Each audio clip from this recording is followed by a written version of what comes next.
There is a lovely old brick building by the Nanticoke River and Chicone Creek, north of Vienna, known as Handsell, but in the early 2000s, it was only a shell of what it is now.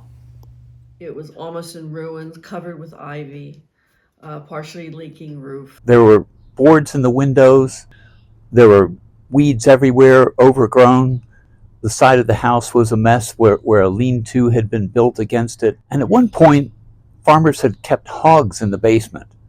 David Lewis, who was a mason here in the county, happened to stumble on it one day and walked around and recognized under the ivy that the brickwork seemed kind of ancient, historic to him.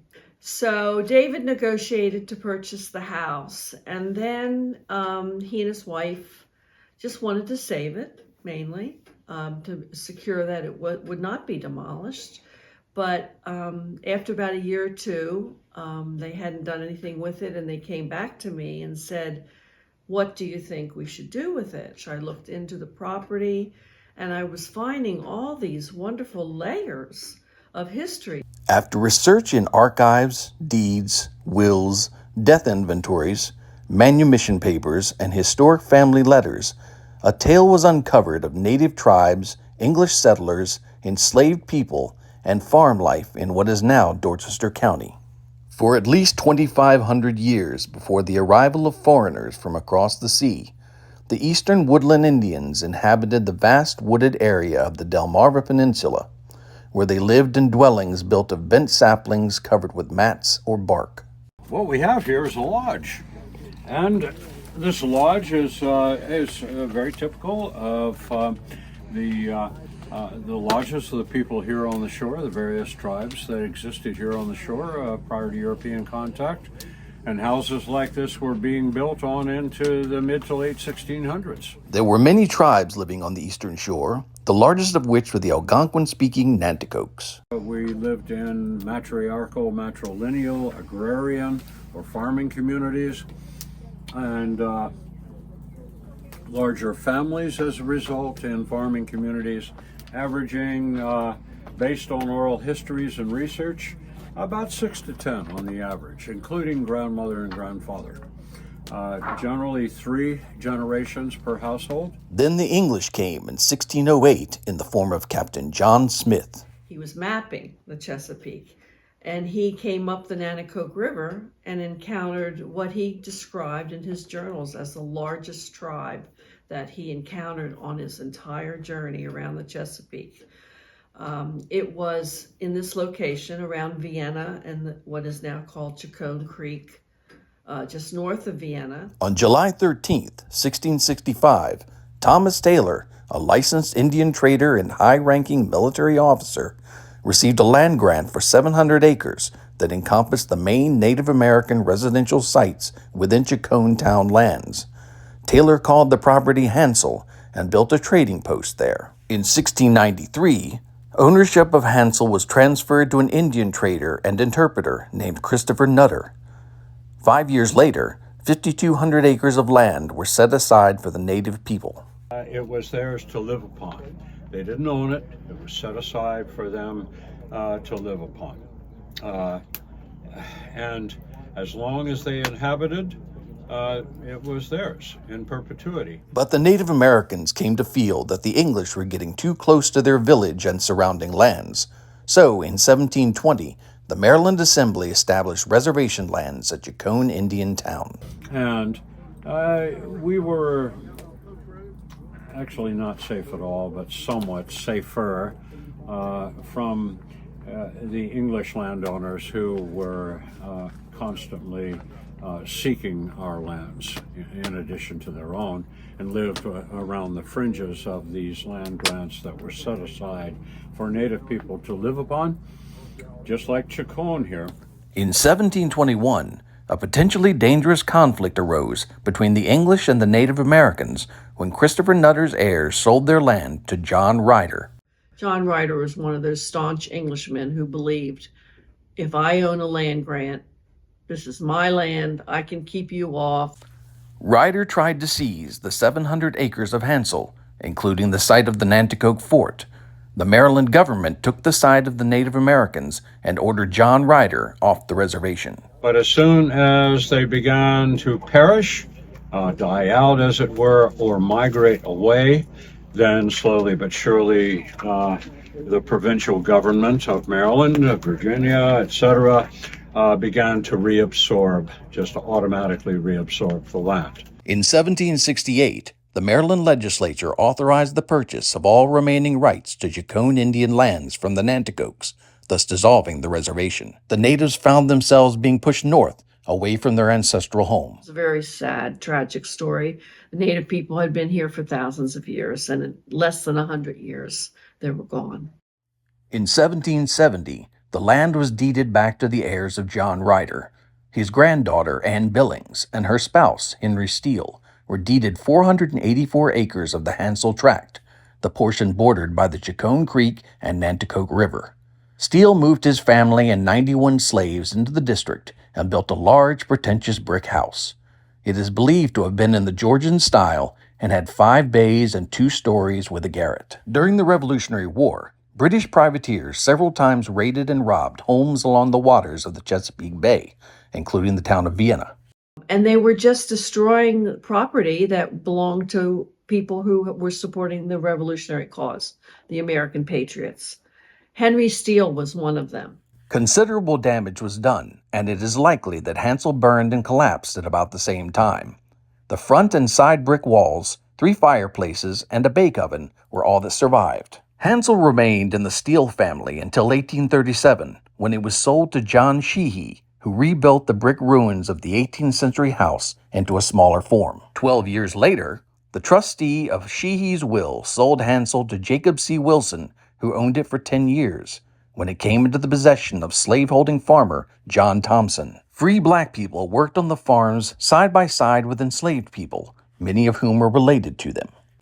In 1892, Samuel Thompson lost Handsell in a card game to J.W.T. Webb, whose family has continued to farm approximately 1,400 acres of land surrounding Handsell House, but the house itself was unoccupied after the 1930s. Descendants of the enslaved people and the freemen continued to reside on Indiantown Road through the 50s. My dad, Thomas Pender, and my mother, Lenore Jackson Pender, we lived here. Not right here on this property, but across the road. My dad was a sharecropper, so we worked the land here. My dad's mother lived on this property. It was a very rich neighborhood for African American families who grew up in that area. And many of the houses that were there were knocked down, but Handsell remained. Well, as a child, this house, which we had no idea, we always said it was a slave house. Don't ask me why we thought that. But we referred to it as the brick house. We did not know the history behind it. The house at Handsell, with 2 acres and a right-of-way to the Chacon Creek, was purchased from the Webbs in 2004 by David and Carol Lewis, who realized the historical benefit in having the house restored. The Lewises sold it in 2009 to the Nanticoke Historic Preservation Alliance, Inc., a nonprofit, all-volunteer organization dedicated to preserving one of Dorchester County's most intriguing historic structures. It was listed on the National Register of Historic Places in 2008, and restoration began 3 years later. So at Handsell, we're not trying to restore the house to be a gem like the many colonial places you might see it, where they bring it back all the way with wallpaper, varnish, paint all over the place. We have a certain level that we brought it back to try to capture the grade it was at maybe in the 1830s or so, after the fire, but before it was abandoned. The site will be used for public tours and special educational events, so visitors can learn about the Native people's contacts with the English, as well as the stories of the African Americans who lived at Handsell. We adopted the mission of 3 cultures from the get-go. That was what we were going to do and what we were going to be about. So part of our 3rd culture, that we're working on, of course, is the history of the African Americans.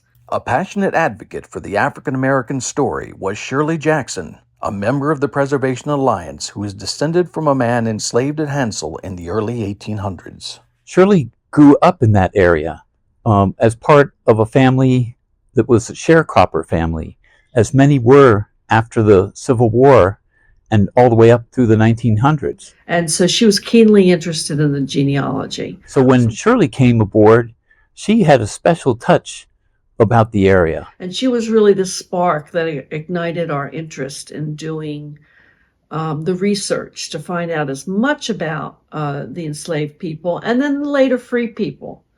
So we decided to create an enslaved database. We now have over 200 names. We've researched through wills and land records and deeds and transfers and all kinds of documentation to find the names of any enslaved person who was owned by any of the owners of Handsell. We have the names of those people who were slaves on this property. And by doing that, we have now been able to do a stone out to memorialize those enslaved people that lived here. The Memorial to the Enslaved stands in recognition of more than 210 people of African descent who labored at and near Handsell while held in bondage by the owners of the plantation. We are standing in the basement of Handsell. The area that we're in now is where an enslaved person, her name is Sally. This is Sally. And she was an enslaved person on this property. And this is where she would have spent her time. This would have been her living quarters. And of course, on the floor you would see would be where she would have slept. And it is made of straw. And it's not a mattress like today. And on the bed, of course, anything that slaves wanted to have, they had to end up making. So on the bed would have been a doll. And over here would have been, on the wall would have been things to play with. And there's a hoop. So things would have been very sparse for enslaved people. And in this small quarters, it could very well have been a family living here. But this would have been her area. Jim Brady has said that the restoration of Handsell is a minor miracle, and he gives Shirley Jackson a lot of credit for their progress. She always had a positive view that we could make whatever we needed to happen. We would find the money some way, somehow, to get one project done, to get the next project done. But then Jackson died in December of 2022.